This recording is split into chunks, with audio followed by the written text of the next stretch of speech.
There is a future night when an astronomer looks outward and sees a universe that appears almost empty. The observatory may orbit a star that does not yet exist. Its instruments may be more sensitive than anything humanity can design. Yet its sky will contain fewer galaxies than ours. Not because those galaxies were destroyed, not because their stars all burned out at once, and not because the universe has an edge moving inward. The galaxies will still exist. Many will continue forming stars and merging, but their light will no longer be able to reach the observer. Space between the galaxies will have grown so quickly for so long that the final usable signals from them will fade, redden, and slip beyond detection. The universe will seem smaller because its history will have become harder to see. That future is not expected next century or in the next million years. On human timescales, the large-scale sky is almost motionless. The change emerges only when distance is measured across billions of light years and time is followed across billions, then trillions of years. But the process has already begun. Every deep image of the sky contains objects at different moments in cosmic history. A nearby galaxy is seen as it was relatively recently. A far more distant galaxy is seen as it was billions of years ago, because its light has spent billions of years crossing space. The image is not a single portrait of the universe at one universal moment.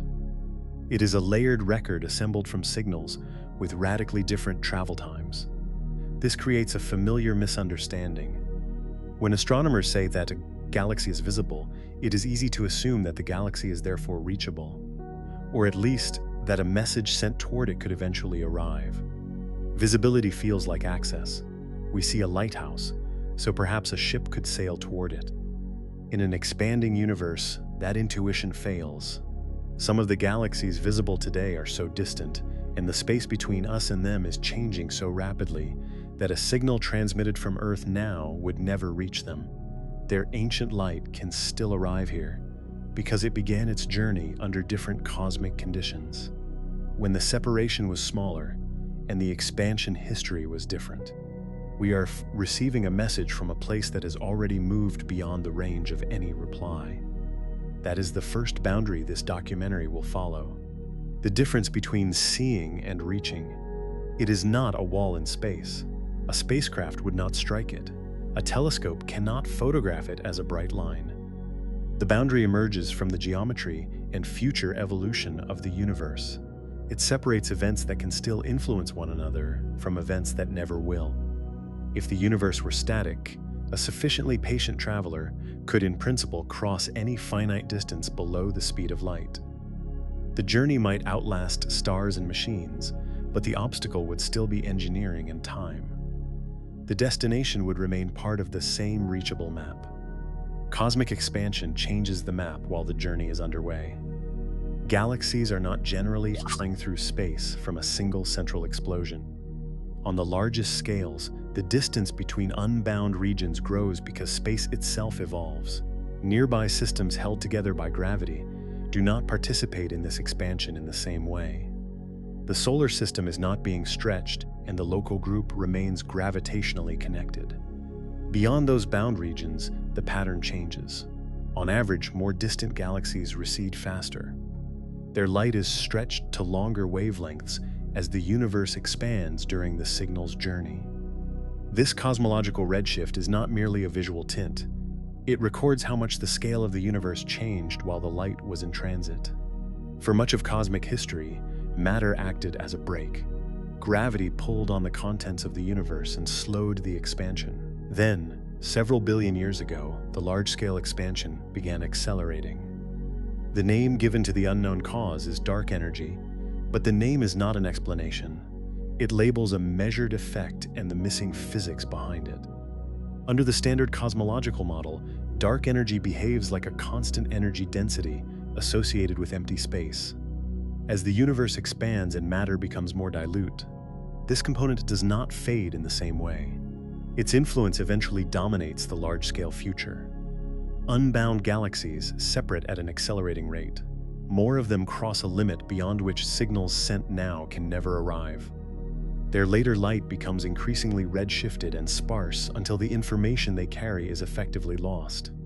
This does not mean distant galaxies suddenly blink out.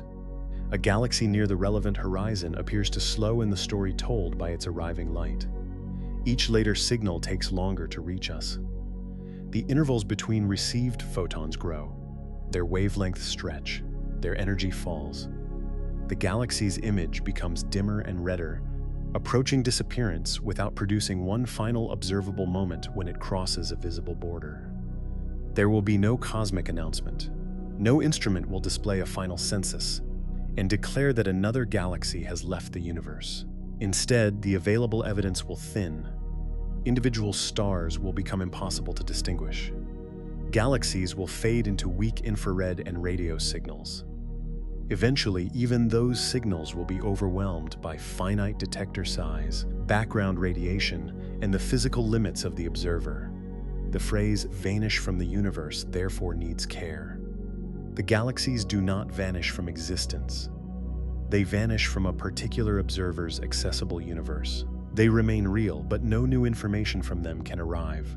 From our side of the horizon, their future becomes physically disconnected from ours. That distinction is more severe than ordinary distance.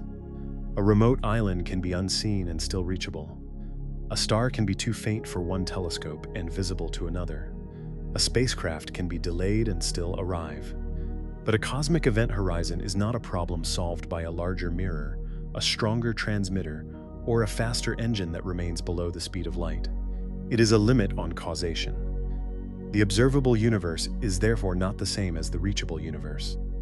The observable universe contains every region whose past light has had time to reach us since the early universe became transparent. Its present radius is far larger than the simple age of the universe multiplied by the speed of light, because space expanded while that light was traveling. The reachable universe is smaller. It includes only the regions that a signal leaving us now could ever influence, given the future expansion of space. Between those two lies a vast population of galaxies we can observe but can never contact. Their light is evidence without reciprocity. We can measure their spectra, estimate their distances, and use them to study the growth of cosmic structure. We may watch ancient stars form in galaxies whose present-day descendants are already outside our causal reach. The photons arriving tonight began crossing the universe before Earth existed, yet a photon sent back tonight may never complete the return journey. The sky is full of one-way conversations. There is, however, an uncertainty at the center of every forecast about the far future. Accelerated expansion is observed. The exact nature of dark energy is not known. Current measurements remain broadly compatible with a cosmological constant, while some recent combinations of large surveys, supernova observations, and the cosmic microwave background have strengthened hints that dark energy may change over time.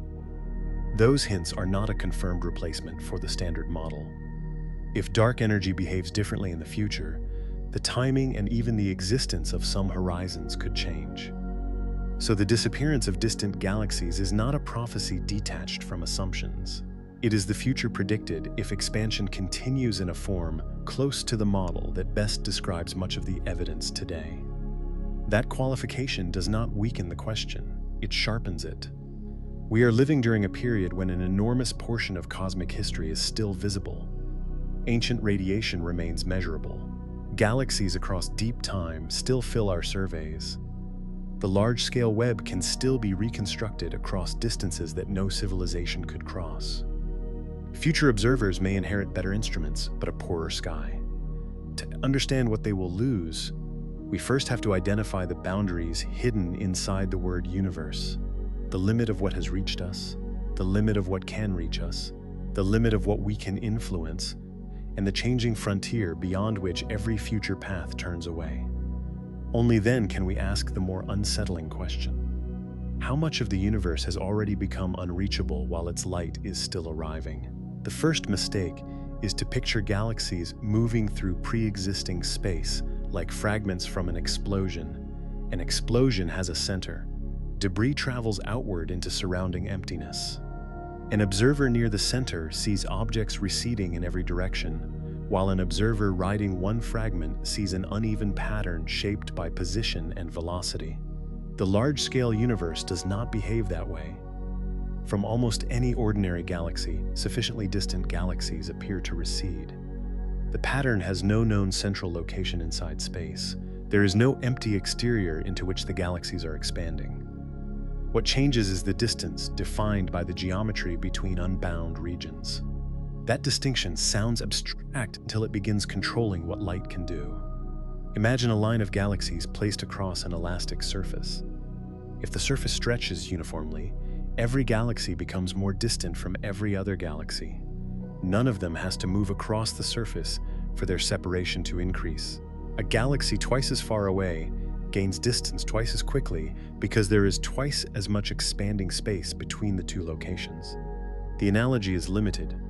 The universe is not a sheet embedded in a larger room, and real galaxies possess local motions that the simple picture ignores.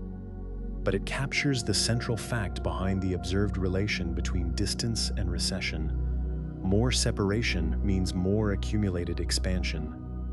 This relation emerged from observations made during the early 20th century, when astronomers were still debating whether the spiral nebulae seen through telescopes belonged to the Milky Way or were distant galaxies in their own right.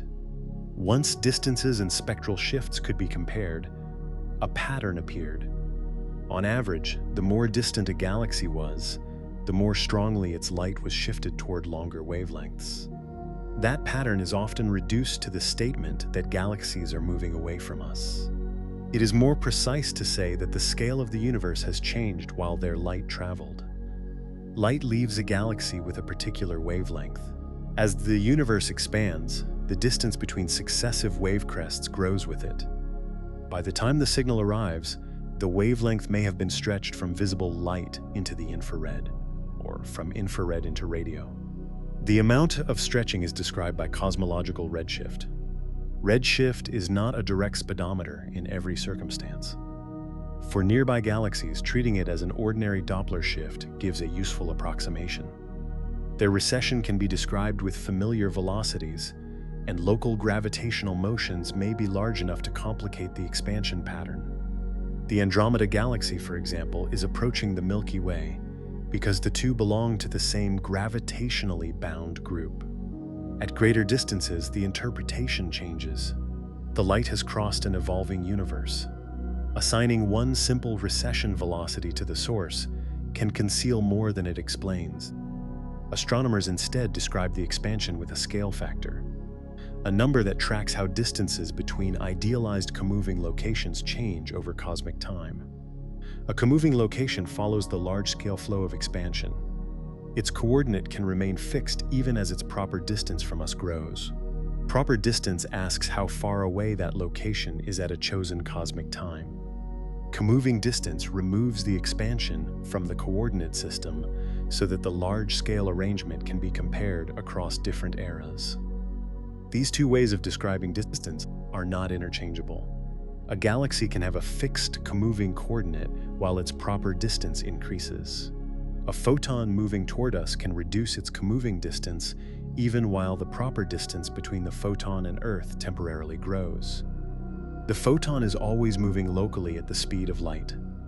Yet the space it must cross may expand fast enough that its initial progress is carried away from us.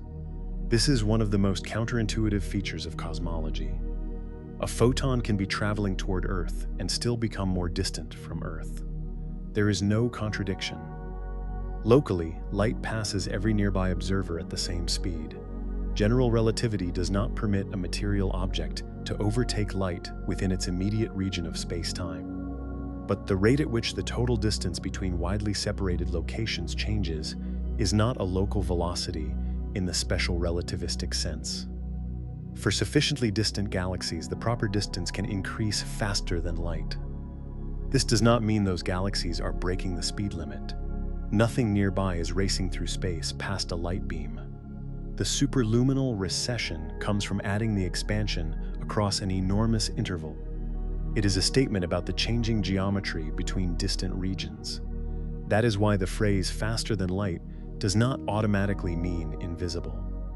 We currently observe galaxies whose present recession rates, under standard cosmological definitions, exceed the speed of light. Their photons began traveling toward us when the expansion rate and their distance were different. During the journey, the balance changed. The region through which the light moved evolved, and the photons eventually entered a domain where their proper distance from us could decrease. To see why, it helps to separate three boundaries that are often mistaken for one another. The first is the particle horizon. It marks the most distant region from which light has had enough time to reach us since the early universe became transparent. This is the historical limit of what can have been observed by the present time. The second is the Hubble sphere. At this distance, the recession rate produced by the current expansion equals the speed of light. Objects beyond it recede faster than light, according to this particular definition of distance and cosmic time. The Hubble sphere is not generally an event horizon. A photon emitted beyond the Hubble sphere is not necessarily lost forever. The Hubble sphere changes as the expansion rate changes. A photon that initially recedes in proper distance may later find itself inside the sphere and begin making net progress toward us. Much of the light reaching our telescopes today followed a history more complicated than a beam simply crossing a static gap. The third boundary is the cosmic event horizon. This is the more severe limit. It separates events that can still send signals reaching us at some time in the future from events whose signals emitted now or later will never arrive. Unlike the particle horizon, which is defined by the past, the event horizon depends on the entire future expansion history. That makes it impossible to determine from geometry alone without adopting a model for what dark energy will do. If accelerated expansion continues indefinitely in roughly the form described by a cosmological constant, an event horizon exists. If the behavior of dark energy changes enough, the future causal structure may differ. The boundary is therefore both physically meaningful and model-dependent. This is not unusual in cosmology. To predict the fate of a signal, astronomers must extend the measured laws and fitted parameters into a future that cannot yet be observed. The calculation can be rigorous while the premise remains conditional. Under the standard model, the result is stark. There are galaxies visible in today's surveys that lie beyond the region a light speed signal leaving Earth now could ever reach. We see them because the photons arriving today were emitted long ago. We cannot answer because our reply would enter a universe whose scale keeps growing too quickly for the signal to close the remaining distance. The asymmetry is created by timing. The incoming light began when the source was closer in the relevant comoving sense, and when matter played a stronger role in slowing the expansion. Our outgoing signal would begin after dark energy had become dominant, facing a different future from the one the arriving light experienced. A cosmic image can therefore contain two truths that seem incompatible. The source is visible, the source is unreachable. No telescope image labels the difference. A galaxy beyond the event horizon may look ordinary. Its spectrum may be sharp. Its shape may be resolved. It may sit beside another galaxy whose light history appears nearly identical, even though one remains within the range of future influence and the other does not. The boundary is written into the trajectories that signals have not yet taken. This also means there is no universal answer to the question, where is the galaxy now? In everyday life, distance is measured across a shared present. In relativity, widely separated events do not possess one observer-independent definition of simultaneous now. Cosmology introduces a useful cosmic time tied to observers moving with the average expansion, but even then, the galaxy's current proper distance is inferred from a model. What we directly receive is old light. For the most distant galaxies, the image shows an early phase in their development. Their present descendants may be vastly farther away than the distance the light occupied when it was emitted. Some may already have passed beyond our event horizon, although the ancient signals that reveal their youth are only reaching us now. The deeper we look, the less the sky resembles a map of where things currently are. It becomes a reconstruction of where events occurred, how space evolved afterward, and which paths through space-time happen to end at Earth. Once distance is treated this way, the coming disappearance of galaxies no longer sounds like objects crossing a curtain. It is the gradual exhaustion of viable paths.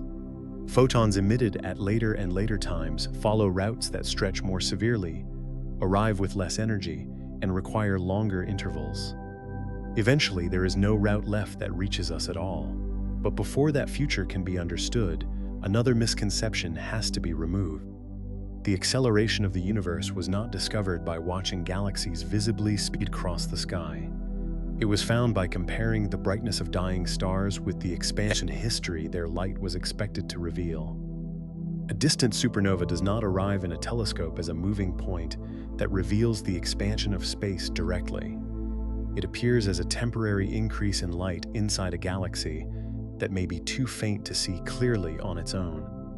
Over several weeks, the point brightens, reaches a peak, and fades. Astronomers measure that changing light, separate it from the host galaxy, analyze its spectrum, and compare the result with other explosions whose behavior is better known. The important objects are type Ia supernovae. They are produced when a white dwarf undergoes a thermonuclear disruption. The exact path to the explosion is still not settled in every case. Some white dwarfs may gain matter from companion stars. Others may merge with another white dwarf. Different progenitor systems can complicate the details, yet the explosions share a valuable regularity. After astronomers correct for measurable differences in how quickly they brighten and fade, type A supernovae have sufficiently predictable luminosities to serve as standardized candles. The phrase does not mean every explosion produces exactly the same amount of light. It means the relationship between the shape of the light curve and the true luminosity can be calibrated. Once that is done, astronomers can compare how bright the supernova appears with how bright it should be. The difference reveals distance. A nearby candle looks bright. The same candle placed farther away looks dimmer because it spreads over a larger area. If its intrinsic output is known, its apparent brightness becomes a measure of how far the light has traveled. Redshift provides another part of the record. It shows how much the universe expanded while the light was on its way. Together, brightness and redshift allow astronomers to reconstruct expansion history. The supernova does not merely say how distant its host galaxy is. It helps reveal how the relationship between distance and expansion changed across time. By the 1990s, the broad expectation was that gravity should be slowing the expansion. The universe contained matter. Matter attracts matter. Even if the cosmos had enough momentum to expand forever, the expansion rate should decline as gravity resisted it.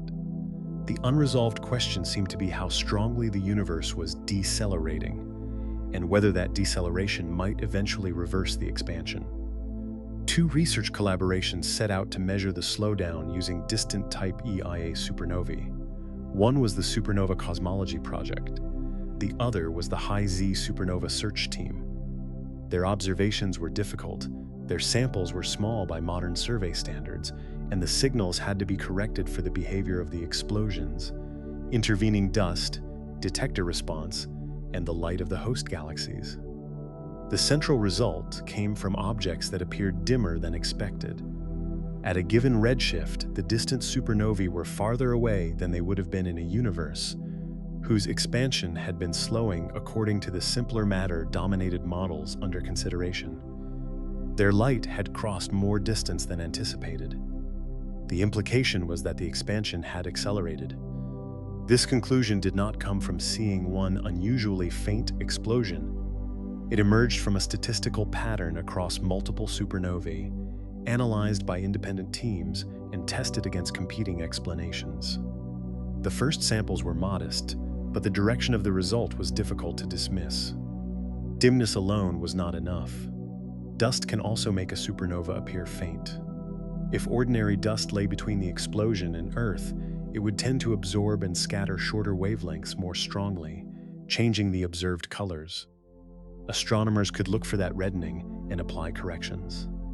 A more difficult possibility was hypothetical gray dust, made of particles that might dim light without producing the familiar color signature. But such dust would have to be distributed in a carefully arranged way across cosmic distances. It could also re-radiate absorbed energy at other wavelengths, creating signals that observations could test. The explosions themselves might have changed over time. Distant supernovae occurred when the universe was younger, in galaxies with different stellar populations and chemical histories. If early Type Ia supernovae were intrinsically fainter, cosmic evolution could imitate acceleration. That possibility had to be examined through spectra, host galaxy properties, light curve shapes, and comparisons across redshift.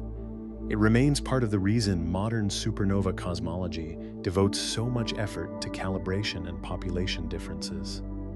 But the original pattern did not disappear as the data improved. There was also gravitational lensing. Matter between the supernova and Earth can magnify or demagnify its light. For any one object, lensing introduces uncertainty.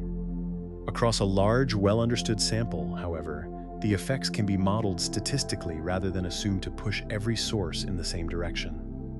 No single correction established acceleration. Confidence grew because many possible errors failed to reproduce the full pattern, while new observations extended the distance range and improved the measurements. More important, the supernovae were not left to support the conclusion alone. The cosmic microwave background preserves information from the early universe, when matter and radiation had a very different balance from today. Its temperature variations constrain the geometry and composition of the cosmos. Baryon acoustic oscillations provide another ruler.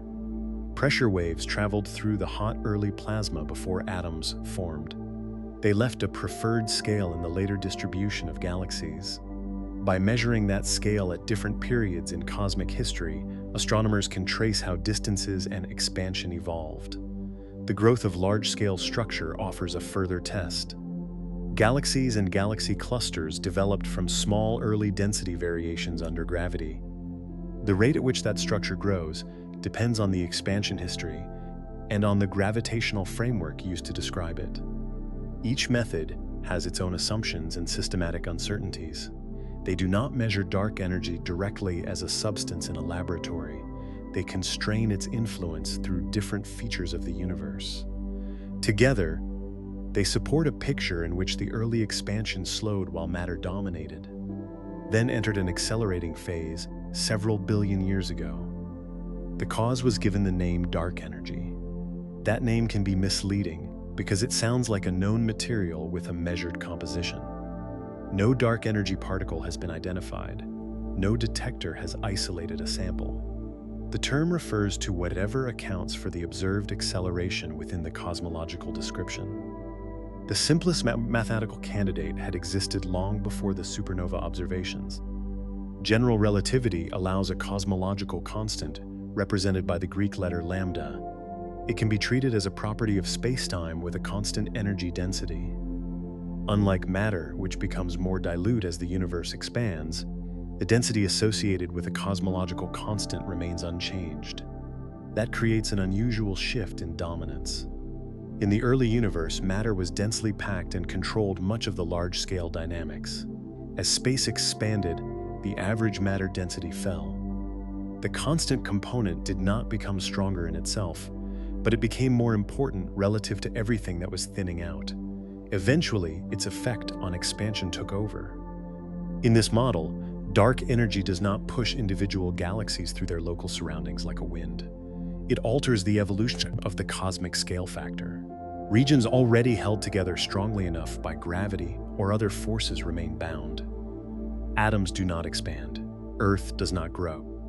The distance between the Milky Way and the Andromeda Galaxy does not follow the general expansion because the local group's gravity controls their motion.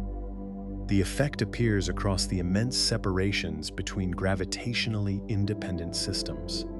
That is why acceleration can dominate the fate of the universe without producing an obvious force inside the solar system. It also explains why the future loss of galaxies is selective. The Milky Way and Andromeda are expected to remain part of one bound remnant after their long interaction and merger. Smaller galaxies gravitationally tied to the local group can remain with them. The Virgo cluster is much farther away and is not bound to us as part of the same system. On sufficiently large scales, accelerated expansion wins. As time passes, Unbound structures recede farther from the region that will contain our galaxy. Their signals stretch. The energy of each photon falls. The rate at which photons arrive declines. The disappearance begins as a measurement problem before it becomes a causal one. A galaxy does not need to cross the event horizon for its observations to become difficult. Surface brightness can fall. Spectral features can shift outside an instrument's useful range. Individual supernovae may become too faint to detect. The information needed to measure distance, motion, chemistry, and star formation can vanish from practical astronomy long before the last possible photon arrives. The first evidence for acceleration came from temporary lights in distant galaxies. Those explosions lasted for weeks. What they revealed may govern visibility for trillions of years, but the cosmological constant carries a problem that the observations did not solve. When physicists try to connect the energy of empty space in quantum theory with the value required by cosmic acceleration, straightforward estimates miss by an extraordinary amount. The best-fitting simple model works remarkably well. Its underlying scale remains almost incomprehensible. And if the force separating the galaxies is not truly constant, then the future sky could fade according to a different schedule entirely. The cosmological constant is almost nothing. That is what makes it so difficult to understand. In the equations that describe the large-scale universe, its measured effect is enormous. It determines whether distant galaxies remain part of a shared causal future. It shapes the long-term expansion of space and the existence of a cosmic event horizon. But as an energy density, it is extraordinarily small. Empty space is not truly empty in quantum theory. Fields exist even in their lowest energy state. Their fluctuations contribute to what physicists call vacuum energy. If that vacuum energy gravitates in the straightforward way suggested by general relativity, it should influence the expansion of the universe. The problem is that simple estimates do not produce the observed value. They produce values so much larger that the discrepancy is often described as the worst prediction in theoretical physics. The exact size of the mismatch depends on where the calculation is cut off and which pieces of known physics are included, but the central problem survives every reasonable description. Quantum theory seems to allow an immense vacuum energy. Cosmology measures an effect that is tiny, positive, and dominant only because matter has become so dilute. Something appears to cancel almost all of it. No accepted theory explains why the cancellation leaves precisely the small remainder required to accelerate the universe today. There is a second problem. Even if a small cosmological constant is accepted as a measured fact, why does it begin dominating at roughly the era when complex structures, planets, and observers can exist? Matter density falls as the universe expands. A true cosmological constant remains fixed. There is only a limited period when the two are comparable. Humanity happens to observe the universe during that transition. This may be coincidence. It may reflect selection. Observers can only appear during cosmic conditions that permit stars, chemistry, and long-lived environments. It may point toward physics not contained in the simplest model. None of those possibilities has been established. The cosmological constant solves the expansion history with one number. It does not explain the number. That gap has motivated alternatives in which dark energy is not constant at all. One possibility is a slowly evolving field, often placed under the broad label quintessence. Instead of empty space carrying one fixed energy density, a field changes as the universe ages. Its pressure and density can vary, allowing the acceleration to strengthen, weaken, or follow a more complicated history. The idea resembles inflation in one limited sense. In the early universe, a field is also invoked in many models to produce a brief period of extremely rapid expansion, but dark energy operates at a radically lower energy scale and across the late universe. There is no evidence that the two phenomena are produced by the same field. A dynamical field creates new questions immediately. Why is it so light? Why has it not already rolled to a lower energy state? Why does it interact so weakly with ordinary matter? How did its initial conditions become tuned to affect the universe now, rather than billions of years earlier or later? Replacing a constant with a field can turn one unexplained number into several unexplained mechanisms. There are other possibilities. General relativity may require modification across the largest distances. Dark energy may exchange energy with dark matter. The acceleration may emerge from physics in extra dimensions, from vacuum behavior not captured by existing theory, or from an error in how observations are combined. These proposals are not equal in evidential support. The cosmological constant remains the baseline because it is simple and because the standard model built around it has matched an extraordinary range of observations. A replacement has to do more than fit one tension. It must reproduce the cosmic microwave background, the abundance and growth of structure, gravitational lensing, supernova distances, baryon acoustic oscillations, and the expansion history across multiple epochs. Every added degree of freedom can improve a fit. That does not mean it describes nature. A flexible curve can follow noise as well as signal. Cosmologists therefore ask whether the improvement is large enough to justify the added complexity, whether it survives changes in datasets, and whether independent measurements prefer the same behavior. This is where the most recent challenge has emerged. The Dark Energy Spectroscopic Instrument was built to map the three-dimensional distribution of galaxies and quasars across much of cosmic history. It does not observe dark energy as a glowing substance. It measures positions and redshifts, then searches for a statistical scale left by sound waves in the early universe. That scale is the baryon acoustic oscillation feature. Before atoms formed, ordinary matter and radiation were locked together in a hot plasma. Gravity pulled material inward while radiation pressure pushed outward, creating waves. When the universe cooled enough for light to travel freely, the waves stopped propagating through the plasma and left a preferred separation in the distribution of matter. Billions of years later, that separation remains faintly imprinted in the clustering of galaxies. Because its original physical scale can be calibrated using early universe observations, it functions as a standard ruler. Measuring how the ruler appears along and across the line of sight reveals the expansion rate and distance scale at different redshifts.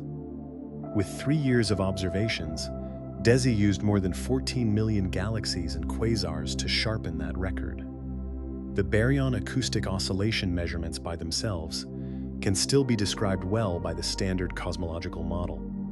The tension becomes more interesting when they are combined with measurements of the cosmic microwave background and Type Ia supernovae. In those combinations, a model with a time-varying dark energy equation of state can fit better than a cosmological constant. The statistical preference depends on which supernova sample is used, ranging from suggestive to strong enough that it cannot be dismissed as a trivial fluctuation. It is still not a discovery of evolving dark energy. The preference changes with the dataset. Different supernova compilations involve different calibrations, selection effects, light curve treatments, and host galaxy populations. The evolving model commonly used in the analysis is a convenient two-parameter description, not a confirmed physical theory. Statistical significance does not automatically include every unknown systematic error. The result is a pressure point, not a replacement cosmology. It says that several precise maps of expansion do not align as comfortably inside the simplest model as cosmologists expected. Allowing dark energy to change with time can reduce the mismatch. Whether that freedom is revealing new physics or absorbing unresolved measurement differences remains open. The distinction matters because the far future depends on more than the fact that expansion is accelerating now. It depends on the equation of state. Cosmologists summarize the relation between pressure and energy density with a parameter called W. Matter with negligible pressure has a value near zero. Radiation has positive pressure and a value of 1/3. A cosmological constant has negative pressure with W equal to -1. That negative pressure is what permits accelerated expansion in general relativity. If W remains exactly -1, the dark energy density stays constant as space grows. The universe approaches a state in which unbound regions separate exponentially. A persistent event horizon isolates each gravitationally bound island. If W is greater than -1 in the relevant way, the dark energy density can decline. Acceleration may weaken. Depending on the field and its future behavior, the event horizon could expand, change character, or fail to remain permanent. If W is less than -1, a category often called phantom energy, the dark energy density increases as the universe expands. In extreme models, acceleration eventually becomes strong enough to separate galaxies, stars, planets, and perhaps even bound matter in a hypothetical Big Rip. Current evidence does not establish that outcome. The two-parameter fits favored by some recent data combinations may cross the value -1 over cosmic time, but those fitted parameters are not a literal measurement of a known substance. Many theoretical models struggle to cross that boundary without instabilities or additional fields. Extrapolating a short measured interval into the infinite future would be especially unsafe. A curve that describes the last several billion years may fail completely trillions of years from now. Dark energy could decay. It could settle toward a constant. It could reverse sign. Modified gravity could imitate its present effects while producing a different future. A systematic error could disappear under improved calibration, restoring the cosmological constant as the best description. The honest forecast is conditional. If the cosmological constant remains constant, most galaxies now visible will ultimately leave our accessible sky. If dark energy evolves, the timing and destination of that process may change. The observation of acceleration is secure. The permanence of its prev form is not. Yet even under uncertainty, one calculation can be made clearly. Assume the standard model continues. Then the universe has a measurable causal geography. There is a present distance beyond which a signal sent from Earth today will never arrive. There is another, much larger distance from which ancient light can still be reaching us. And between them lies most of the cosmos we can observe. To locate those boundaries, distance can no longer be treated as one number. A galaxy does not have one distance. It has a distance when the light left, a distance traveled by that light, a distance inferred from its redshift, a distance assigned to it at the present cosmic time, and a distance that determines whether any signal sent now could ever arrive. For nearby objects, those quantities are nearly the same. The distinction can be ignored when measuring the Moon, a spacecraft, or even most stars in the Milky Way. Across billions of light years, it becomes the difference between a destination and a record of something already beyond reach. The age of the universe is about 13.8 billion years.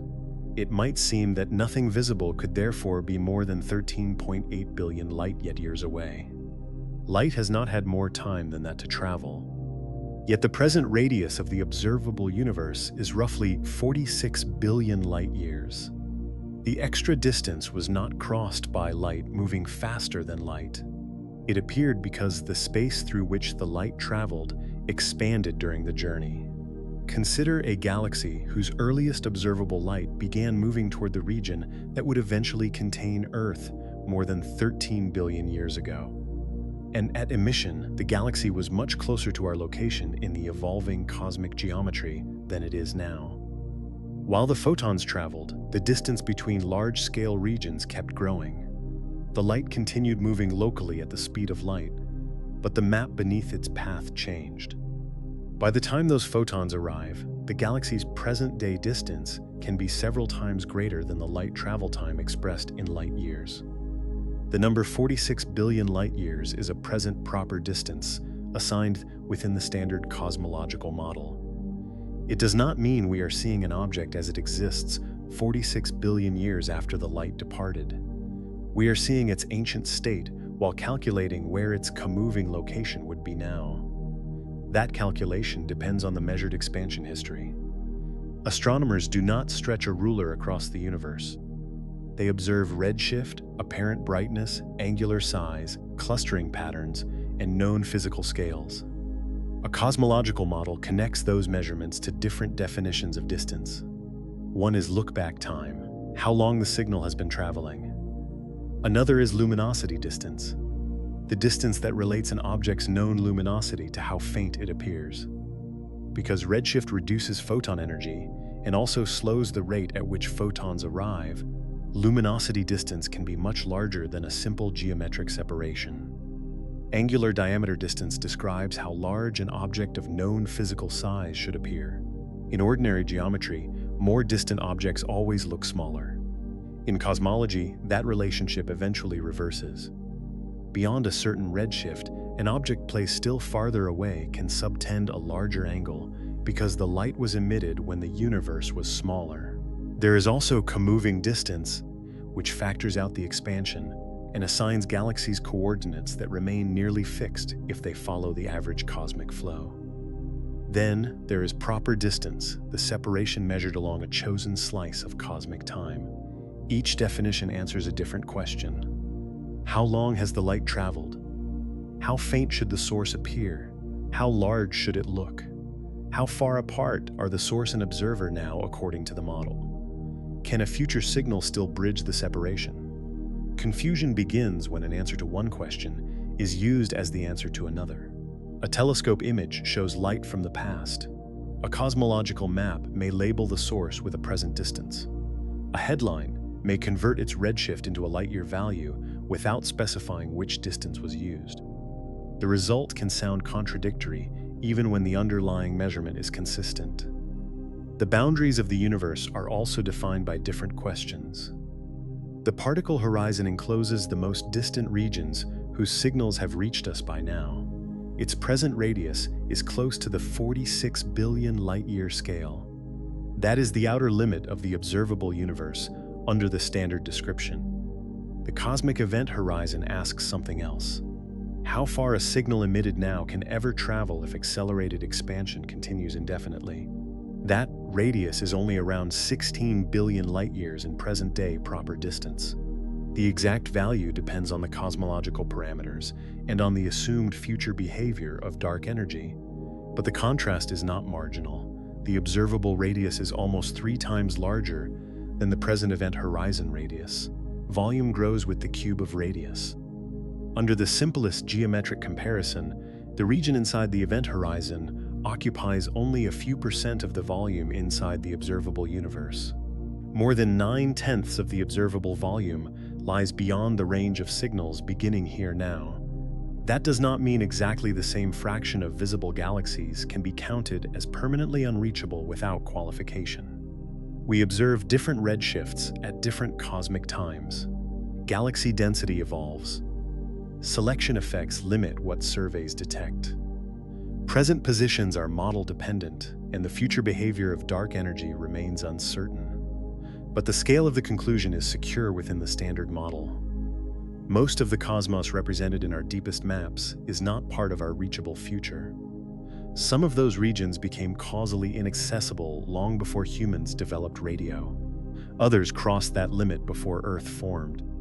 Their old light continued traveling inward, preserving information from eras when communication was still possible. We receive the record after the opportunity to answer has closed. The event horizon itself is not fixed to a permanent set of nearby objects in a simple, static way.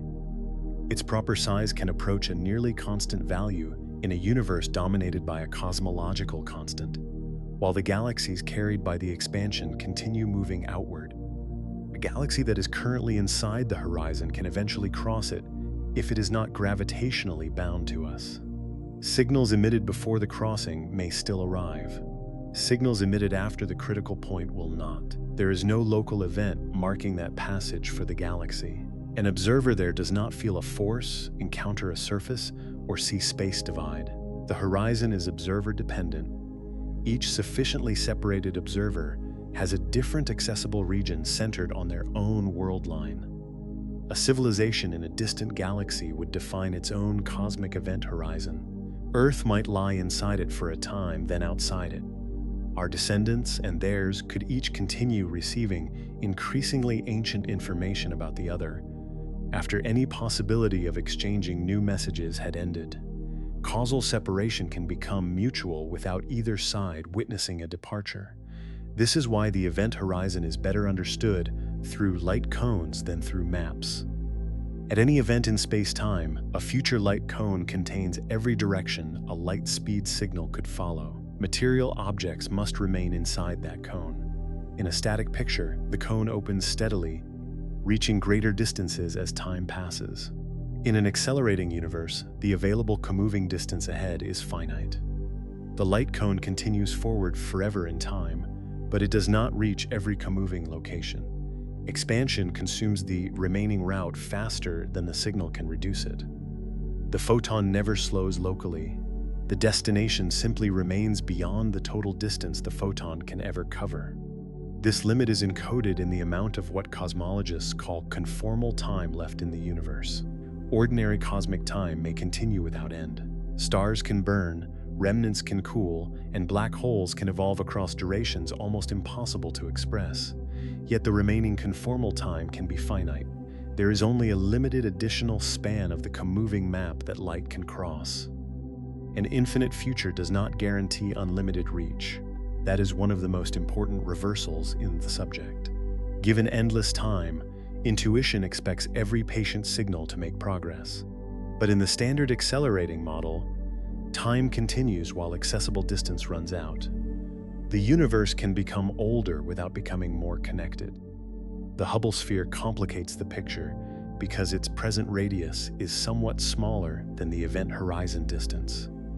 At the Hubble sphere, recession associated with the current expansion equals the speed of light. A signal sent toward a galaxy beyond that sphere initially loses proper distance ground. But it may not be doomed. The expansion rate changes, and the Hubble sphere can evolve. A photon can begin in a region receding from us faster than light, later enter a region where the recession rate is lower, and eventually approach its destination.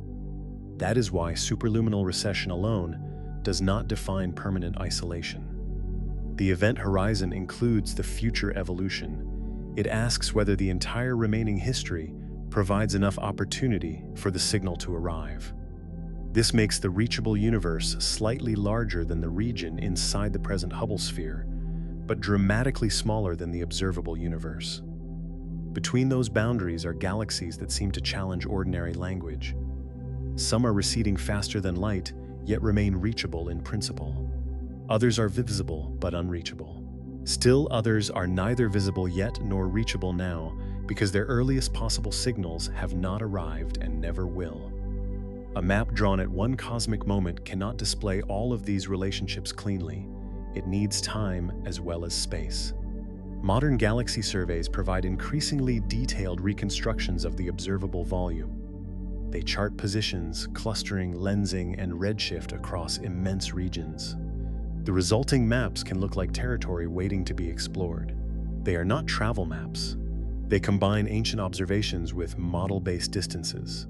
Their farthest structures belong to our evidence, not to our future sphere of action. A more complete survey can reveal more of the universe while changing nothing about how much of it can be reached. Better knowledge does not enlarge the horizon. The distinction becomes even more severe when the target is not a galaxy but an event inside it. We may continue seeing an unreachable galaxy for billions of years. We may observe stars that formed there, supernovae that exploded there, and mergers that happened long before the present era. But there is a final event whose information can never reach us. Everything occurring after that boundary is excluded from our history. The galaxy does not merely fade as an object, its future is cut away. To an astronomer watching across unimaginable time, the loss would not begin with the whole galaxy disappearing. It would begin with the rhythm of arriving information. Clocks would appear to slow. Explosions would last longer. Variability would stretch across greater intervals. Every spectrum would move toward wavelengths that are harder to detect. The universe would not close like a door. It would take longer and longer to deliver each remaining piece of the past. The first sign would be color. A galaxy that once appeared in visible light would shift into the infrared. Later signals would move into microwave and radio wavelengths. The shift would not come from the galaxy changing its stars into redder stars all at once. It would come from the expansion of space, stretching every wavelength during the journey. The same expansion would also stretch time. Suppose a distant star brightened and faded over one day in its own galaxy. By the time the signal reached us, the event might appear to last several days, years, or much longer, depending on the redshift. Every interval in the original signal would be enlarged. A pulse transmitted once per second would arrive more slowly. A rotating neutron star would seem to spin down even if its local rotation remained steady. The rise and decline of a supernova would spread across a longer observing season. This effect is already measured in distant transients. Cosmological time dilation is not a prediction reserved for the remote future. It is part of how astronomers interpret the light curves of objects seen across large redshifts. The far future version would become extreme. As an unbound galaxy approaches the observational consequences of the event horizon, the redshift of newly arriving light grows without practical limit. Each later stage in the galaxy's history requires a longer interval to reach us than the stage before it. The incoming record slows toward a final boundary. From Earth's side, the galaxy never appears to cross the horizon in one completed moment. That resembles the way a distant observer describes matter approaching a black hole's event horizon, but the two situations should not be treated as identical. A black hole horizon arises from strongly curved space-time around a compact mass.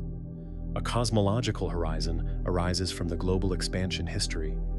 The geometry, local experience, and physical environment are different. The shared feature is causal. In both cases, there are events from which no later signal can reach the observer. A falling spacecraft crosses a black hole horizon in finite proper time without encountering a material surface. A galaxy carried beyond a cosmological event horizon also experiences nothing locally dramatic at the crossing. The loss belongs to the structure of possible communication, not to a collision with a boundary. For the astronomer, however, theory is only part of the problem. Real observation ends long before mathematics reaches an infinite redshift. A telescope does not collect a continuous stream of ideal information. It detects individual photons against backgrounds, electronic noise, thermal emission, and the statistical limits of finite observing time. When the source becomes faint enough, the instrument cannot distinguish its signal from everything else. Making the telescope larger helps. A wider collecting area intercepts more photons. Cooling the instrument reduces its own infrared glow. Placing it far from warm planets and dust can improve sensitivity. Longer exposures gather more light, but each improvement creates a new ceiling. A telescope cannot collect photons that do not arrive. It cannot observe for longer than its own operational life without replacement. A detector designed for one wavelength range becomes ineffective when the signal shifts beyond it. A larger instrument requires more material, stability, power, and maintenance. The fading galaxy turns engineering into a pursuit of diminishing returns. At first, the loss is ordinary dimming. Double the distance in a static universe, and the light spreads across 4 times the area. In an expanding universe, that geometric loss is joined by redshift. Each photon arrives with less energy, and the interval between photons increases. The source is weakened twice. For an unresolved object, cosmologists describe the effect through luminosity distance. For an extended object, such as a galaxy, surface brightness declines even more severely with redshift. The same patch of the galaxy appears fainter because photon energy falls. Arrival rates slow, and the apparent angular area changes. This is why deep surveys struggle not only to detect early galaxies, but also to recover their faint outer structures. A galaxy may be present in the data, while most of its diffuse light lies below the detection threshold. Future disappearance would proceed in layers. The low surface brightness outskirts would go first. Tidal streams would fade. Faint dwarf companions would become undetectable. Star-forming regions would blur into the remaining central light. Then the galaxy's spectrum would lose detail. Spectral lines are among astronomy's most useful evidence. They reveal chemical elements, temperature, motion, density, magnetic fields, and ionization. As the light redshifts, familiar lines leave one detector band and enter another. Instruments can be redesigned to follow them, but eventually the wavelengths become so long and the signal so weak that meaningful spectroscopy becomes impossible. At that point, the galaxy may still be detected as a faint excess of radiation. But detection is not understanding. An unresolved glow cannot reveal whether stars are still forming, whether a black hole is active, whether the galaxy has merged, or whether its internal structure has changed. The object remains on a map while its physical story disappears. Transient events might briefly restore visibility. A supernova can outshine much of its host galaxy. A tidal disruption near a massive black hole can produce a powerful flare. Two compact objects can generate gravitational waves. A narrow jet aimed toward the observer can appear extremely luminous. Yet every transient faces the same expanding geometry. Its energy is redshifted. Its duration is stretched. Its rate of arrival declines. Events that occur later in the source's history are received under more severe conditions than earlier events. Gravitational waves do not escape the causal limit. They travel at the speed of light in general relativity. They can cross matter that blocks electromagnetic radiation, but they cannot outrun the expansion history that defines the horizon. A galaxy lost to future light is also lost to future gravitational signals. Neutrinos cannot solve the problem either. They pass through enormous amounts of material, but their speed remains below or extremely close to that of light. They are extraordinarily difficult to detect even from relatively nearby cosmic events. Redshift and declining flux make them poorer messengers across the same expanding separation. Every known carrier of new information is confined by causality. One could imagine transmitting with greater power. A civilization might build a radio array around a star, focus laser beams across intergalactic space, or convert a substantial fraction of stellar energy into a directed signal. Stronger transmission would extend the distance over which the message remained detectable. It would not move the event horizon. The problem beyond that boundary is not that the signal becomes too weak. It is that the signal never reaches the destination at all. This distinction divides practical isolation from absolute isolation. Inside the event horizon, communication may be impossible because the required energy is absurd. The transmitter cannot survive long enough. The beam cannot be aimed accurately, or the destination changes before the message arrives. These are engineering failures, even when they exceed any plausible civilization. Beyond the event horizon, no engineering improvement that respects known physics can complete the connection. The difference is invisible in a single photograph. Two galaxies may look equally faint. One may remain causally reachable with a sufficiently early signal. The other may already lie outside the region any signal sent now can influence. The photons arriving from both can be measured in the same detector on the same night. Only a cosmological model reveals which future paths still exist.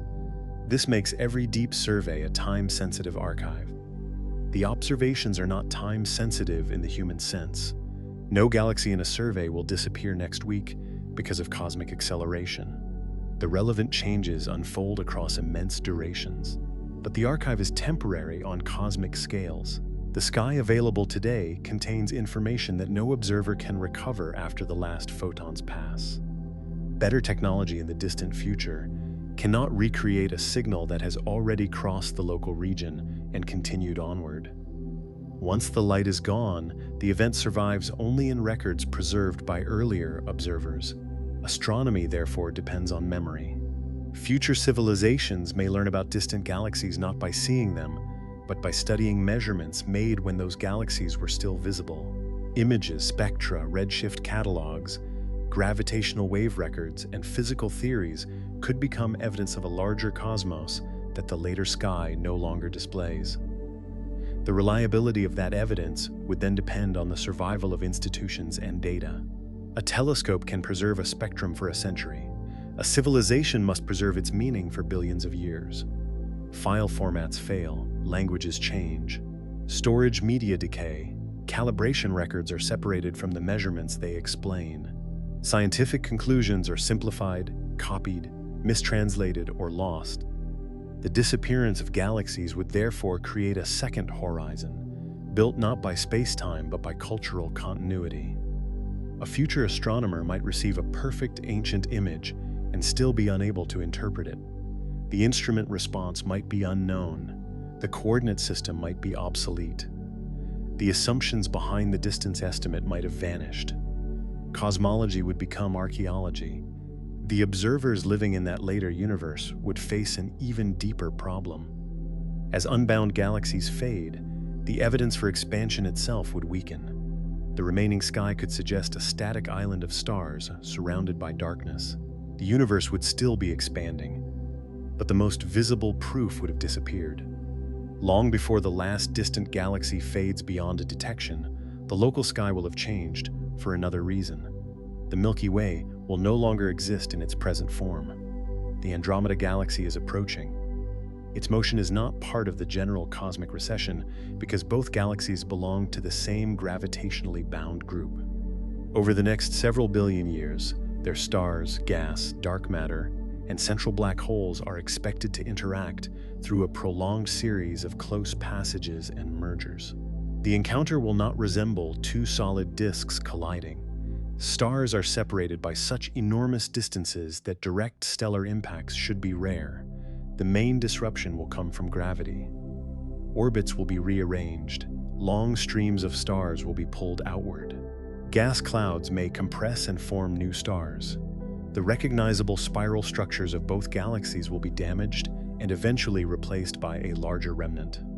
The exact sequence remains uncertain because it depends on Andromeda's full three-dimensional motion, the mass distributions of both galaxies, and the influence of nearby systems.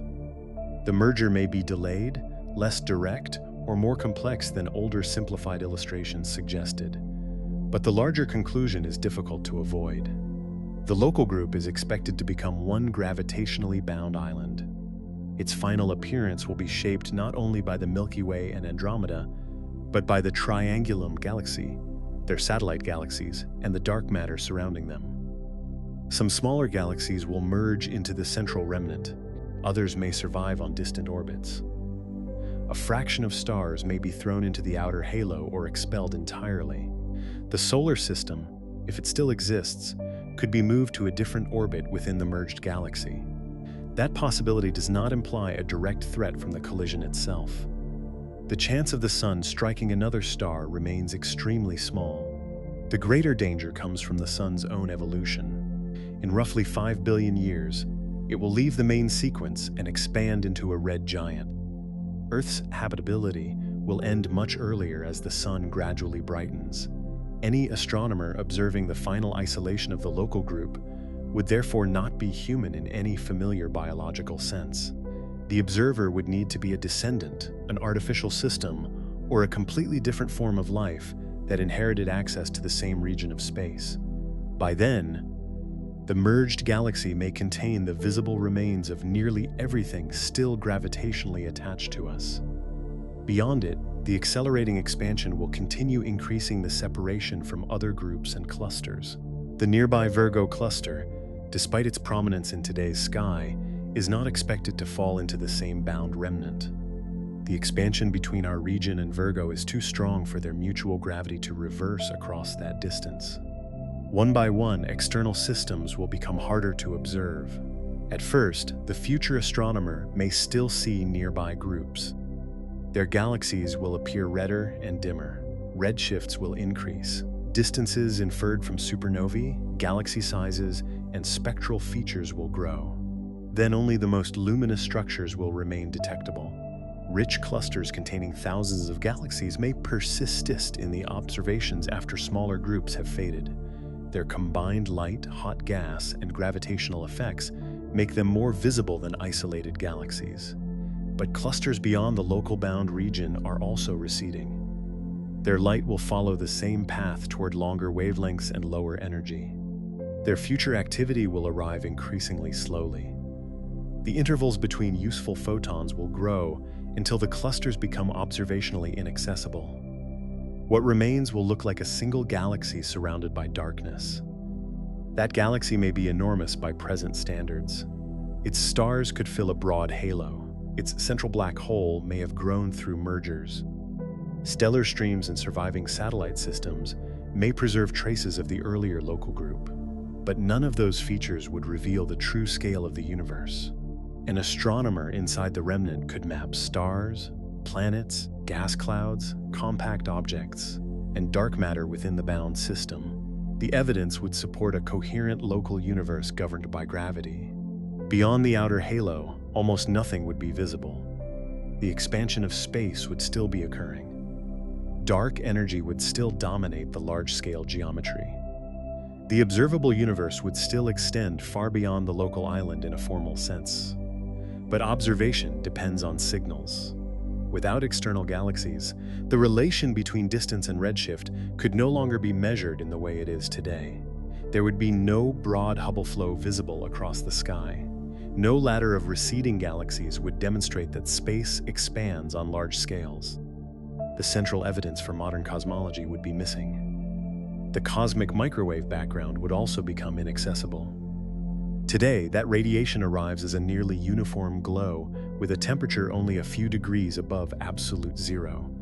It was released when the early universe cooled enough for electrons and atomic nuclei to combine, allowing light to travel freely. As the universe expands, the microwave background continues to redshift. Its temperature falls. Its characteristic wavelength grows. Eventually, the signal will move into radio frequencies so long the detection becomes extraordinarily difficult. There is another limit. A galaxy contains ionized gas. Charged particles respond collectively to electromagnetic waves, and below a certain frequency, the plasma can prevent those waves from propagating freely. As the cosmic microwave background redshifts to sufficiently low frequencies, it may be blocked by the ionized material within the future galaxy. The radiation would still exist outside the local plasma. The astronomer would no longer be able to receive it. This is a more severe loss than simple faintness. A larger detector cannot recover a wave that cannot propagate through the surrounding medium. The observer would need to move far beyond the galactic plasma, but even then, the signal's wavelength and intensity would create extreme engineering challenges. Other evidence from the early universe would also fade from practical use. Primordial abundances of light elements could remain encoded in ancient stars and gas, but those records would be altered by generations of stellar processing. Stars convert hydrogen into helium and heavier elements. Supernovae distribute new material. Gas circulates through galaxies. The cleanest chemical signatures of the early universe become harder to isolate as matter is repeatedly transformed. The future astronomer might still infer that some helium existed before the oldest surviving stars. But without an external cosmic context, the interpretation would be less secure. Even the concept of a Big Bang could become difficult to establish. The local galaxy would not be expanding. Its gravity would hold it together. Stellar motions would reveal a bound system, not a universe growing in scale. The sky would lack both the ancient background radiation and the distant galaxies needed to reconstruct expansion history. A scientist working only from current observations might conclude that the visible galaxy had existed in broadly similar form forever. That conclusion would be wrong. It might also be the most reasonable explanation available from the surviving evidence. This creates an unusual reversal in scientific progress. We often assume later civilizations will know more because they will inherit more advanced instruments, longer records, and better theories. In many fields, that is likely true. Cosmology is different because its evidence changes with time. A civilization can become technically more capable while the universe becomes observationally less informative. It may build detectors of extraordinary precision and still possess fewer independent clues about the origin and structure of the cosmos than we do now. Knowledge is not guaranteed to increase when the object of study removes its own evidence. The future astronomer may detect subtle gravitational effects beyond the visible galaxy. Perhaps relic particles, vacuum behavior, or traces in spacetime could reveal a larger structure. New physics might provide methods unavailable to us. But under currently known mechanisms, the strongest evidence would come from records preserved inside the local island. An ancient archive could contain maps of billions of galaxies. Spectra could show the chemical evolution of the universe. Measurements of supernovae and baryon acoustic oscillations could document accelerated expansion. Microwave maps could preserve the pattern of the early plasma. Gravitational wave observations could reveal black hole mergers in regions no longer visible. The archive would describe a sky the future observer could not verify directly. That would place cosmology in a position closer to historical science than observational astronomy. The evidence would consist of inherited measurements and the physical traces left inside the galaxy. Trust would become part of the method. Was the archive authentic? Were its instruments calibrated correctly? Did the ancient observers understand what they measured? Could a later civilization reproduce any part of the result? The danger would not be only technical corruption. The interpretation could gradually detach from the evidence. A simplified account might survive while the raw measurements disappear. A later culture might preserve the claim that the universe once contained other galaxies, but lose the chain of reasoning that established it. The larger universe could become a legend supported by unreadable data. To prevent that, records would need to survive on timescales longer than species, languages, planets, and perhaps stars. No human archive has faced such a requirement. Stone erodes, metals corrode, electronics foils. Orbits change, geological activity destroys surfaces, stellar evolution transforms entire planetary systems. Preserving cosmology for the deep future would require redundancy across many worlds, repeated migration to new storage media, and continuous explanation by institutions capable of surviving their own changes. The problem is no longer merely how to record information. It is how to preserve the ability to understand it. A future observer could rebuild basic physics from local experiments. The speed of light, quantum behavior, gravity, and nuclear processes would remain accessible. But reconstructing the actual expansion history of the universe would require evidence that local experiments alone may not contain. The missing galaxies would leave no nearby ruins. They would leave only old photons already captured, numerical records already stored, and theories whose original observational foundation had vanished. The night sky would still contain stars. It might be spectacular, but it would conceal the fact that those stars occupy one island inside a universe once filled with visible structure. And the final disappearance of the galaxies would not be the end of cosmic evolution.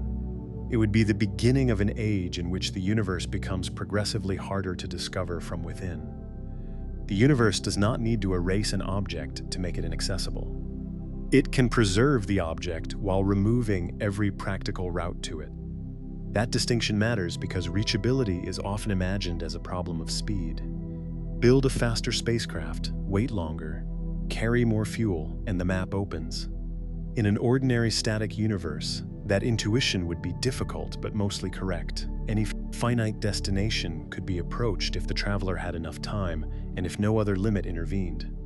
Accelerated expansion changes the question from how fast can we go to whether a path still exists. A spacecraft launched from Earth cannot outrun light. It must remain inside the future light cone of its departure. If even a light signal cannot reach a distant galaxy, no material vehicle can reach it either. This places the cosmic event horizon above every engineering argument.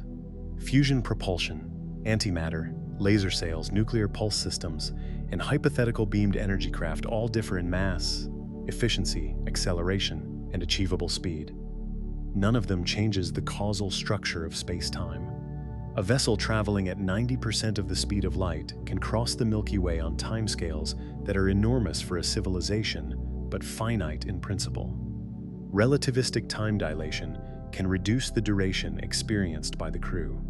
From Earth's frame, however, the journey still takes at least tens of thousands of years across the galaxy. Toward another galaxy, the problem becomes much worse. Andromeda is reachable in principle because it remains gravitationally bound to the local group. A light signal sent toward it can arrive. A slower spacecraft can also arrive if it survives long enough, and if the system does not change beyond recognition during the journey. A more distant unbound galaxy presents a moving target in an evolving geometry. While the spacecraft travels, the proper distance may continue increasing. The traveler gains local distance at less than the speed of light, while expansion adds separation across the route. In some cases, arrival remains possible, but requires a launch early enough. In others, the opportunity has already closed. This means destinations can have departure deadlines. There is no countdown displayed in the sky. The deadline is calculated from the expansion history, the destination's moving position, and the maximum speed of the signal or vehicle. For light, the deadline is latest. For any spacecraft, it comes earlier. A galaxy that remains reachable by a photon leaving today may already be unreachable by a vehicle traveling at 1/10 the speed of light. Another may remain reachable by an advanced relativistic probe, but not by a slower generation ship. The reachable map shrinks as the chosen speed falls. The event horizons marks only the outermost limit. Engineering creates many inner horizons. Fuel mass is one. In conventional rocketry, reaching a higher velocity requires propellant, but carrying more propellant increases the mass that must also be accelerated. The rocket equation turns incremental gains in velocity into rapidly growing mass demands.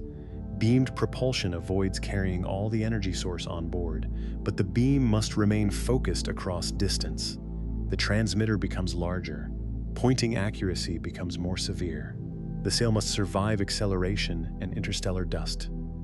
Fusion or antimatter propulsion may provide far greater energy density than chemical fuels, but the vehicle still has to store, control, and convert that energy. Waste heat must be removed. Shielding adds mass. Engines must operate reliably across decades or centuries. At relativistic speed, small particles become dangerous. A grain of dust strikes with energy determined not by its ordinary motion, but by the spacecraft's velocity. The faster the vessel travels, the more destructive each impact becomes. Additional shielding increases mass, which raises propulsion demands, which may require still more energy. The solution creates the next problem. Intergalactic space is more rarefied than the space between stars, but it is not empty. Gas, dust, cosmic rays, and magnetic fields remain. Over millions of years, even a thin environment becomes a cumulative hazard. Navigation also changes with distance. A spacecraft traveling toward a nearby star can update its position using known stars, pulsars, and communication with the solar system. Across intergalactic space, the departure galaxy gradually changes appearance. Reference sources shift. Communication delays become millions of years. No command from Earth could meaningfully correct an emergency. The vehicle would have to repair itself, revise its route, preserve its navigation model, and continue functioning without any institution at the launch point remaining intact. Travel time becomes a systems problem. A probe moving at 1% of the speed of light would need hundreds of millions of years to cross a few million light years, even before expansion is included. At 10% of light speed, the duration falls by a factor of 10, but remains longer than the lifespan of most species and many geological eras. A crewed mission across that interval would not be a voyage in the ordinary sense. It would be a migrating civilization. The ship would need closed ecological cycles, stable population management, education, governance, manufacturing, medicine, and a reason to preserve the original destination across timescales on which languages and cultures normally transform completely. Even then, the target would not wait unchanged. Galaxies evolve. They merge. Their star formation rates shift. Their central black holes grow. A destination chosen at launch could be structurally different by arrival. A planet detected around a distant star may no longer exist.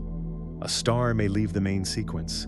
A region selected for its chemistry may be disrupted by a merger or stripped of gas.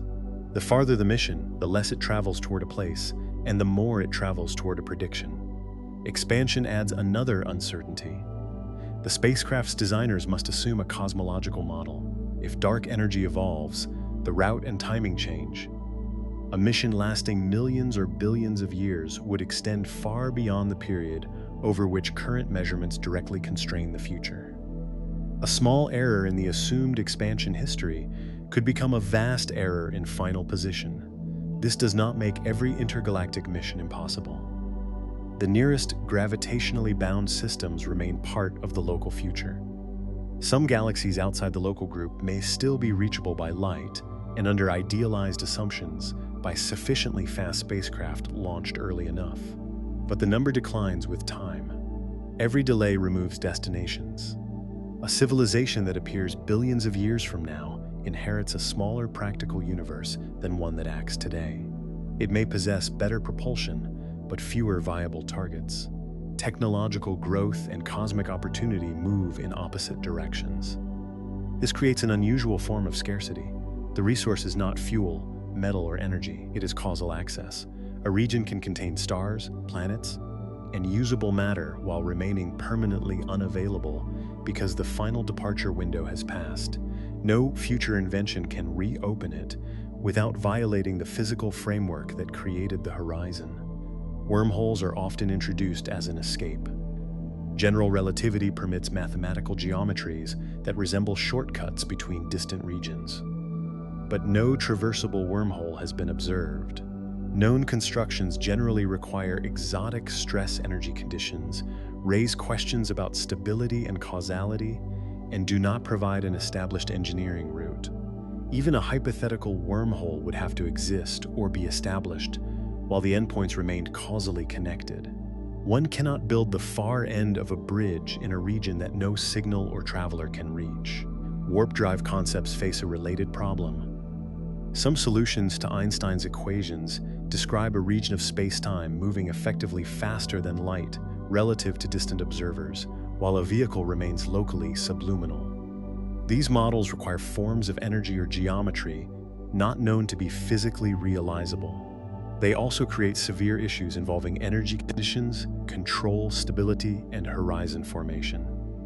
They are useful theoretical probes. They are not demonstrated technologies. The event horizon should therefore not be dismissed as a temporary limit awaiting a clever engine. It is part of the best current description of causality in an accelerating universe. That does not mean humanity should prepare an intergalactic evacuation. The relevant timescales are so long that nearly every present human concern ends first. Earth's habitability, the sun's evolution, biological survival, and the durability of civilization all become immediate by comparison. But the horizon changes how exploration should be understood. The universe is not an unlimited frontier waiting for gradual expansion. It is a frontier whose reachable area contracts in moving terms as time passes. The local region may remain rich. The Milky Way contains hundreds of billions of stars. The merged local group may offer more worlds and resources than any civilization could fully use. Isolation does not imply poverty. It implies closure. Once the surrounding galaxies cross out of future reach, the local island becomes the only matter that its inhabitants can ever influence directly. No expedition can retrieve resources from beyond the horizon. No message can alter events there. No civilization in those regions can know anything about our future after the last connecting signals depart. The universe continues. Shared history does not. This is the human consequence of a cosmological boundary that cannot be seen. A destination can remain bright in a telescope after it has ceased to be part of any possible journey. Its image invites exploration, while its future has already separated from ours. The map says there is a galaxy. Space-time says there is no longer a road. The future sky depends on an assumption we cannot yet prove. Dark energy must continue behaving roughly as it does now. If it is a cosmological constant, the large-scale future is unusually simple. Matter becomes more dilute. Radiation loses energy. Unbound galaxies separate at an accelerating rate. The event horizon remains, and each gravitationally bound region becomes increasingly isolated from the others. But the simplicity belongs to the equation, not to our understanding. The cosmological constant does not explain why empty space has the measured energy density. It does not explain why the value is so small compared with naive quantum estimates. It does not explain why its influence became dominant during the relatively narrow era when galaxies, stars, planets, and observers exist. It describes the acceleration without revealing its origin. That uncertainty prevents cosmologists from treating the far future as a measured destination. The acceleration itself is observed through several independent kinds of evidence. The universe's future behavior is extrapolated from those measurements. That distinction matters more as the forecast extends from billions of years into trillions and beyond. A small deviation from a cosmological constant could accumulate into a different causal structure. If dark energy weakens, expansion may continue without maintaining the same permanent horizon. Some regions now expected to disappear could remain connected for longer. Signals that seem doomed under the standard model might eventually make progress if the expansion rate changed enough. If dark energy strengthens, isolation could occur more quickly. In some speculative models, the acceleration grows without limit. Bound structures that are safe under a cosmological constant could eventually be disrupted. If dark energy decays or changes sign, the expansion could slow dramatically. Under extreme conditions, it might even reverse. Although current observations do not require that future, the available data constrain a finite interval of cosmic history. They do not directly observe eternity. This is why the event horizon differs from the horizon of a black hole already present in an image. The black hole's surrounding spacetime can be measured locally and modeled from a compact source. The cosmological event horizon depends on how the entire universe behaves for all future time. Its existence is inferred from a continuation of the expansion law that does not make it imaginary. Many physical predictions depend on extending well-tested laws beyond the exact conditions already observed. Stellar evolution predicts the sun's future from nuclear physics and measured structure. Orbital mechanics forecasts eclipses from gravity and current motion. Cosmology applies the same principle on a larger scale. The farther the extrapolation, the more carefully the assumptions must be stated. Under the standard model, the future observable universe does not collapse to the physical size of one galaxy. The formal horizon remains far beyond it. What changes is the distribution of usable signals. Nearby unbound galaxies first become increasingly redshifted. Their later light arrives more slowly and with less energy. Eventually, ordinary astronomical observations become impractical. Over still greater time, even extraordinarily advanced detectors face backgrounds and environmental barriers that cannot be removed simply by increasing sensitivity. The local remnant remains visible because gravity prevents its stars and dark matter from joining the general expansion. But it also evolves. Star formation declines as gas is consumed, expelled, heated, or locked into long-lived objects. Massive stars disappear first. Smaller red dwarfs continue burning far longer, using hydrogen slowly enough to survive for trillions of years. The future galaxies may therefore remain luminous after the external universe has become inaccessible. Its light will change. Bright blue stars will become rare.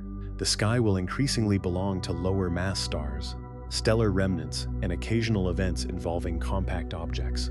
White dwarfs will cool. Neutron stars will become difficult to detect unless they interact. Black holes will remain as gravitational structures long after ordinary starlight has diminished. Planets may continue orbiting surviving stars. Others may be thrown into interstellar space by gravitational encounters. Dense stellar systems exchange energy over immense periods, ejecting some objects while driving others towards central regions. The bound island is not permanent in every detail. It is only protected from cosmic expansion. Over sufficiently long durations, even gravitational systems can change through internal interactions. Stars can escape, orbits can be disturbed, matter can fall into black holes. If proton decay occurs, ordinary matter may eventually become unstable, although no such decay has been observed, and current experiments provide only lower limits on proton lifetime. If protons are stable, remnants can persist much longer. If black holes evaporate through Hawking radiation as predicted by semi-classical physics, they too disappear on timescales vastly beyond the present age of the universe. The largest black holes survive the longest, releasing their mass so slowly that no ordinary astronomical era can compare with their lifetime. These remote forecasts extend into physics that has never been tested across the required durations. They reveal a broader principle. The future loss of galaxies is not a single ending. It is one stage in the gradual reduction of accessible structure, usable energy, and recoverable information. The universe does not become empty all at once. It becomes divided. Each bound region follows its own internal future, while communication between regions ends. An observer inside one island can no longer update a model of the others. The distant universe continues evolving, but its later states do not enter the observer's evidence. This creates multiple versions of cosmic history. Today, two distant civilizations could observe overlapping portions of the universe. They might study many of the same galaxy clusters and measure the same background radiation. Their views would differ because of position, but a large shared record would remain. After prolonged accelerated expansion, their observable environments separate.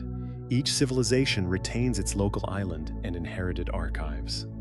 Each loses access to the other's later history.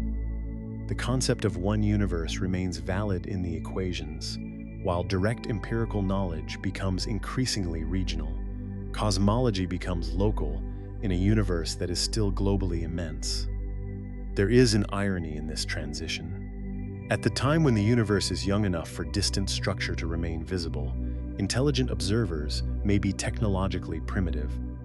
When civilizations have had trillions of years to develop methods of observation, the clearest large-scale evidence may already be gone.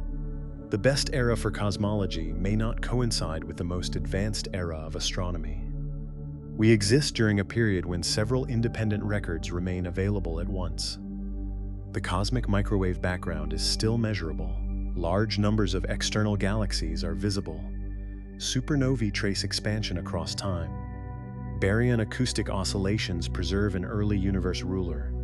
The abundance of light elements can be compared with nuclear calculations. The growth of structure can be studied across redshift. Gravitational lensing reveals the distribution of matter. No single line of evidence carries the entire model. Their agreement is what gives modern cosmology its strength. Future observers may lose that redundancy. An ancient archive could preserve the results, but an archive is not equivalent to the sky. Scientific confidence grows when measurements can be repeated, instruments rebuilt, assumptions tested, and independent methods compared. Once the original signals are gone, some tests cannot be performed again. The records can be copied. The universe cannot be asked to resend the same photons. This gives present astronomy a responsibility that is rarely stated in cosmological terms. Every major survey is documenting a temporary configuration of observable history. The goal is not only to discover new objects. It is to measure the sky well enough that later observers can reconstruct what was visible when the evidence still crossed our region. That requires more than images. It requires calibration data, instrument models, software, uncertainty estimates, observing conditions, and explanations of how raw signals became scientific conclusions. A picture of a distant galaxy may survive as an artifact. A measurement survives only if its chain of interpretation survives with it. The same is true for dark energy. If future evidence confirms that its density changes with time, the forecast of permanent isolation may need to be rebuilt. The horizon could move, the timetable could change. The final fate of visible galaxies could become less severe or more extreme. The disappearing sky is therefore both a prediction and a test. Every improved measurement of expansion refines the boundary between what remains reachable and what does not. Yet no likely revision restores the universe as a static field of destinations. Even without permanent acceleration, distance remains immense, light speed remains finite. Galaxies evolve while signals cross between them. Engineering limits remain. Causality still prevents instantaneous contact. Dark energy determines whether the separation becomes absolute. It does not create the scale that made contact difficult in the first place. The best current answer is conditional but clear. If the cosmological constant continues to dominate, nearly every galaxy outside the local, gravitationally bound region will eventually become unobservable. Most of the universe visible today is already beyond the reach of signals sent from Earth now. The remaining accessible galaxies will cross out of causal contact over time, while their old light continues arriving long after the opportunity for a reply has ended. The sky will not lose them in one dramatic sweep. It will lose detail, then color, then timing, then evidence. And somewhere in that future, an astronomer may look into the darkness beyond the final local stars and ask whether anything else was ever there. The answer may depend entirely on what we chose to preserve. There is a difference between a universe becoming empty and a universe becoming unreachable. The first is destruction. The second is separation. Under the standard cosmological model, the distant galaxies do not end when they leave our future light cone. Their stars continue to form, age, and die. Their black holes continue to merge. Their planets continue orbiting. Civilizations may appear, build instruments, and study their own night skies. What ends is the possibility that their later history can become part of ours. This is why the future disappearance of galaxies is not an optical illusion and not a physical extinction. It is a loss of connection. The universe remains populated while every gravitationally bound region becomes increasingly alone. From our perspective, the loss unfolds with almost unbearable slowness. No living person will watch a neighboring galaxy cross the event horizon. No civilization confined to ordinary biological history will notice the cosmic map contract from one generation to the next. The measurable changes are too small, the distances too large, and the relevant intervals too long. Yet the structure of the future is already present in the light arriving now. A distant galaxy can be visible, even though no signal transmitted from Earth today will ever reach it. The photons in our telescopes began their journeys when the universe was younger and the path between regions was more favorable. They arrive after the chance for a reply has closed. The image is current evidence of an inaccessible past. That single fact forces several familiar ideas apart. Visible does not mean reachable. Observable does not mean contactable. A large telescope does not enlarge the causal future. More time does not guarantee more access. Faster travel cannot solve a route that light itself cannot complete. The true boundary of exploration is not always the farthest object we can detect. Sometimes it is hidden among the objects already in view. A galaxy beyond the event horizon does not look marked or damaged.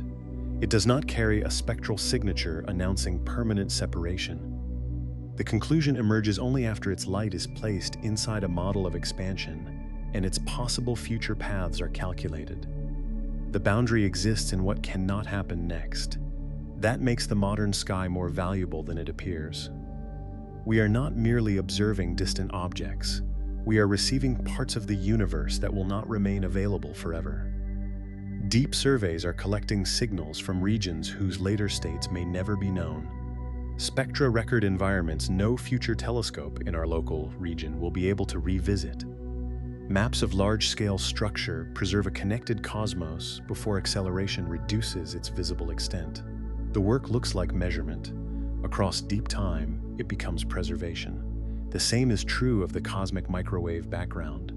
Today it remains detectable as a faint radiation field carrying information from the early universe. Today, external galaxies still reveal expansion. Today, multiple independent lines of evidence can be compared, challenged, and repeated. A future astronomer may have more precise clocks, larger detectors, and computational methods beyond anything we can imagine. That astronomer may still know less about the universe as a whole, not because science failed, because the evidence moved beyond reach. This possibility changes the meaning of scientific progress. Knowledge is often treated as an accumulation, with each generation inheriting the discoveries of the last and adding new ones. But accumulation depends on continuity. It depends on records surviving, methods remaining intelligible, and the physical world continuing to provide testable signals. Cosmology offers no guarantee of that continuity.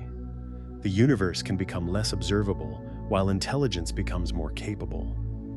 An advanced civilization inside the final merged remnant of the local group might reconstruct nuclear physics, gravity, quantum mechanics, and stellar evolution from local experiments. It could map every surviving star and measure the motion of every accessible object. Still, without inherited records, it might never discover the former abundance of external galaxies.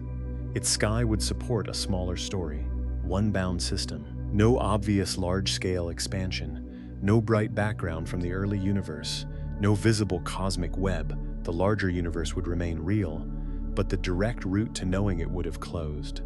That is the final consequence of the horizon. It does not only limit travel and communication, it limits the future reconstruction of reality. And yet our own reconstruction is incomplete. We observe accelerated expansion, but we do not know the physical nature of dark energy. A cosmological constant remains the simplest successful description, but simplicity is not explanation. Recent measurements continue testing whether the acceleration has changed over time. The evidence has not established a different final fate. The most responsible conclusion is therefore conditional. If dark energy remains close to a cosmological constant, the future sky will steadily lose nearly every galaxy outside the local, gravitationally bound region. Their light will redshift, fade, and arrive at ever greater intervals. Their final observable events will pass. Their later histories will never enter ours. If dark energy evolves, the schedule and causal geometry may change. The horizon may not behave exactly as the standard forecast predicts, but no plausible uncertainty turns the universe into an easy frontier. The distances remain immense, signals remain finite, galaxies continue evolving while messages cross the space between them. Even a less severe future would still be governed by delay, isolation, and physical limits. The unfinished map would remain unfinished for a different reason. There are regions we cannot reach because they are too far. Regions we cannot see because their light has not arrived. Regions we can see only in the past. And under the standard model, regions whose future is permanently excluded from our own. These are not four versions of the same boundary. They are four different limits hidden inside one sky. The distant galaxy in a telescope image may seem like a destination. It may have spiral arms, bright clusters, and a central glow. It may resemble a place that a sufficiently patient civilization could eventually visit. But the image does not show the route. It shows only that a route once existed for the light now reaching us. The path in the opposite direction may already be gone. In the remote future, the astronomer beneath the nearly empty sky may examine records made during our era. The archive may contain images crowded with galaxies, maps of filaments and voids, spectra from objects billions of light years away, and measurements of a background radiation no longer detectable. The astronomer may understand that the darkness overhead is not the whole universe. It is the remainder still allowed to speak. Everything else will continue beyond the horizon, beyond confirmation, beyond reply. The galaxies will not have vanished from existence. They will have vanished from history shared with us, and the night sky, once filled with evidence from across the cosmos, will have become the view from a single island surrounded not by emptiness, but by futures that can never arrive.